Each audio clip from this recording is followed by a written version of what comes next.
When Shaul HaMelech is battling against Amalek, we know that Shaul HaMelech failed to obliterate Amalek completely and left alive animals. And Shmuel HaNavi comes along and gives Shaul HaMelech Musar and says, why do I hear the voice of animals? Why do we hear animals that are still alive? And Shaul HaMelech says the people wanted the animals to stay alive so that they could bring them as karbanis. And Shmuel HaNavi tells Shaul HaMelech the most important line that we need to remember when it comes to fighting the enemy of Kedusha, fighting the enemy called Amalek. Shmuel HaNavi tells Shaul HaMelech, Im katan ata beinecha, if you're small in your own eyes, Rosh Shiftei Yisrael Ata, recognize and remember that you're the king.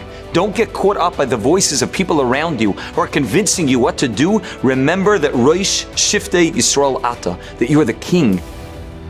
When it comes to battling the enemy, when it comes to fighting the concept of the Yetzer Hara, fighting in the area of Kedusha, the most important thing we need to remember is Rosh Shiftei Yisrael Ata, that every Yid is a Melech, every Yid is a king, that we don't want to get schlepped down by the Yetzer Hara who's trying to pull us down and remind us that Katan Ata Beinecha, remind us to think of ourselves as small and insignificant. When you fight the enemy, when you're battling, when you're a soldier in the war, the most important thing to remember is that you're a king. Stand up strong. Remember how great you are, and in that way you'll be able to fight the Yetzer Hara. The Baal Tanya, Schusi Yogan Aleinu, tells us that often what the Yetzer Hara does is right before he wants to give us a challenge in the area of Shmirat Einayim and in the area of Kedusha, he reminds us about an Aveira that we've done previously. And we're sitting there in the office and we're busy with work, and suddenly the Yetzer Hara puts a thought into our mind, reminding us about the fact that we didn't have a chakras properly, that maybe we didn't have an Shemender Esrei the way we should, maybe we didn't take off our tefillin at the end of davening, we took them off a little bit early, and sometimes we think that that's the voice of the Yetzer Tov getting us to do tshuva.